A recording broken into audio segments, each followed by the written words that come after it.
Vous vous êtes déjà demandé pourquoi vous avez du mal à vous connecter facilement avec les autres? Cela peut paraître surprenant, mais ce n'est pas forcément lié à votre personnalité. Oui, vous m'avez bien entendu. C'est plus profond que cela. Continuez à regarder pour découvrir ce que c'est. Il est courant que les élus ressentent de la solitude et aient des difficultés à trouver des relations. Cette solitude n'est pas simplement un hasard, mais découle généralement de leur authenticité et de leur lumière unique. Les élus possèdent une énergie distincte qui les différencie des autres. Dans cette vidéo, nous allons explorer pourquoi cette différence peut être une bénédiction déguisée et comment vous pouvez transformer cette douleur en force. Partons ensemble dans ce voyage pour comprendre et embrasser votre véritable essence. Les élus, ceux qui ont une énergie spéciale et puissante, rencontrent souvent des difficultés dans leurs relations avec les autres. Cela se produit parce que leur énergie est tellement forte et unique qu'elle crée une barrière avec ceux qui ne sont pas sur la même longueur d'onde. C'est comme s'ils avaient un aimant qui n'attire que les personnes capables de comprendre et de se connecter à leur véritable essence. Imaginez que vous avez un super pouvoir qui vous fait briller énormément. Ce brillant est si intense que seules quelques personnes peuvent rester près de vous sans se sentir mal à l'aise. C'est pourquoi les élus finissent par être plus seuls, car il est difficile de trouver quelqu'un capable de suivre cette intensité. Ce n'est pas que les élus ne veulent pas d'amis ou de relations, mais trouver des personnes qui comprennent vraiment et acceptent leur singularité peut être compliqué. Lorsque les gens rencontrent quelqu'un de si différent et spécial, ils peuvent se sentir incertains ou confus. Cela peut amener les élus à être mal compris et même isolés. Il est important de se rappeler que cette solitude ne signifie pas que les élus ne sont pas précieux ou désirés. En réalité, cela montre qu'ils ont un chemin unique à suivre et des critères élevés pour leur connexion. Explorons plus en profondeur les raisons de cette solitude. L'une des principales raisons de la solitude des élus est l'éveil spirituel. Ce processus transformateur apporte un profond sentiment d'isolement. Ce n'est pas qu'ils choisissent d'être seuls, mais c'est comme si une force supérieure guidait cette solitude. Pendant un éveil spirituel, les élus subissent des changements internes si profonds qu'il devient difficile de former ou de maintenir des relations. En s'éveillant spirituellement, leur vision du monde et d'eux-mêmes change énormément. Ils deviennent plus conscients de leur vraie nature et des significations plus profondes de la vie. Cette nouvelle conscience les différencie des autres personnes qui n'ont pas vécu la même transformation. Cette différence de compréhension peut créer un fossé entre les élus et ceux qui les entourent, entraînant des sentiments de solitude et d'isolement. L'éveil spirituel est intense et nécessite beaucoup de travail interne et de réflexion. Ce processus nécessite de la solitude pour que les élus puissent se concentrer sur leur croissance spirituelle sans distraction. Pendant cette période, ils peuvent trouver difficile de se relier à d'autres personnes qui ne partagent pas ou ne comprennent pas leurs expériences. Le besoin d'introspection et de croissance personnelle prime sur les interactions sociales, contribuant encore plus à leur isolement. Les élus ont une énergie unique qui impacte fortement leurs relations. Cette énergie distincte attire beaucoup de personnes qui se sentent attirées par la lumière et l'authenticité des élus. Cependant, cette attraction peut créer des déséquilibres dans les relations. Trouver un partenaire ou un ami capable de retourner cette énergie et de maintenir une connexion équilibrée est un défi significatif pour les élus. Cette énergie unique est à la fois une bénédiction et un fardeau. D'une part, elle leur permet de briller intensément et d'influencer positivement les personnes qui les entourent. D'autre part, elle les place dans une position difficile, où leur énergie dépasse souvent celle de leurs partenaires ou amis. Ce déséquilibre peut causer des tensions dans les relations, faisant en sorte que les élus se sentent donner plus qu'ils ne reçoivent. Souvent, les gens sont attirés par l'énergie des élus pour de mauvaises raisons. Ils peuvent être attirés par la lumière et la positivité des élus sans pouvoir contribuer également à la relation. Cette dynamique unilatérale peut laisser les élus se sentir épuisés et insatisfaits. Il ne s'agit pas seulement d'avoir un partenaire ou un ami, mais de trouver quelqu'un qui puisse vraiment suivre et apprécier l'unicité des élus. Ils ont besoin de personnes qui peuvent partager leurs expériences et comprendre la profondeur de leur parcours spirituel. Imaginons un monde où existe un groupe de personnes très spéciales, appelées les élus. Ces personnes ont une énergie unique et un parcours spirituel très important. Elles doivent trouver d'autres personnes capables de suivre leur énergie et de soutenir leur cheminement. Cela peut être un grand défi. Les élus ont souvent des critères très élevés en matière de relations. Ils ne veulent pas simplement des amis ou partenaires quelconques. Ils recherchent des connexions profondes et significatives qui résonnent vraiment avec qui ils sont et leur chemin spirituel. Les relations superficielles ou déséquilibrées ne sont pas suffisantes pour eux, car ils aspirent à l'authenticité et à la croissance mutuelle. Imagine que, pour ces élus, c'est comme chercher une aiguille dans une botte de foin pour trouver quelqu'un qui se connecte vraiment avec eux. Cette quête de profondeur rend plus difficile la recherche d'amis ou de partenaires qui s'adaptent parfaitement. Mais il est très important qu'ils attendent la bonne personne, car entrer dans des relations déséquilibrées peut entraîner beaucoup d'épuisement émotionnel et entraver leur progrès spirituel. Les élus doivent reconnaître la valeur de leur énergie unique et avoir la patience de trouver des relations offrant une véritable réciprocité. Lorsqu'ils trouvent enfin ces connexions, les relations deviennent beaucoup plus nourrissantes et harmonieuses avec leur parcours. Passer du temps avec de nombreux amis peut être très épuisant pour les élus en raison de leur sensibilité élevée. Ils ressentent l'énergie qui les entoure de manière très intense, tant positive que négative, ce qui peut être physiquement et émotionnellement fatigant. Cette sensibilité est comme une arme à double tranchant. Elle permet aux élus de comprendre et de se connecter profondément avec les autres, mais cela signifie également qu'ils absorbent facilement les énergies négatives ou désaccordées de l'environnement. Dans les situations sociales, ils sont toujours conscients des émotions et des énergies des personnes qui les entourent, ce qui peut être très accablant. Même lorsque les interactions sont agréables, le grand volume d'énergie échangée peut les laisser épuisés. C'est pourquoi les élus ont souvent besoin de longues périodes de solitude pour se recharger et restaurer leur niveau d'énergie. Ce n'est pas seulement la quantité d'interactions qui épuise leur énergie, mais aussi la qualité. Les énergies négatives ou conflictuelles des autres peuvent avoir un impact encore plus grand sur eux.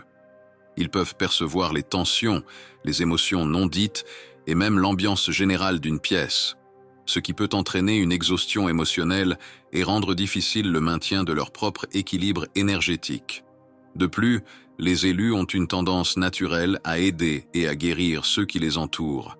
Cette empathie les pousse à donner de leur énergie pour soutenir les autres, parfois à leur propre détriment. Bien que leur compassion soit une force, cela signifie également qu'ils doivent faire attention à ne pas se surmener. Être dans des environnements avec beaucoup de gens peut amplifier cet effet, conduisant à une déperdition significative d'énergie. Les élus se distinguent par leur haute vibration et leur singularité, ce qui peut rendre difficile pour les autres de se connecter avec eux. Cette singularité est une arme à double tranchant. Bien qu'elle mette en valeur leurs qualités exceptionnelles et leurs objectifs, elle les isole également de ceux qui ne comprennent pas ou ne résonnent pas avec leur énergie. Vivre dans un monde qui valorise souvent la conformité peut être très isolant pour eux. Les élus ont tendance à penser, ressentir et agir d'une manière différente des normes sociales.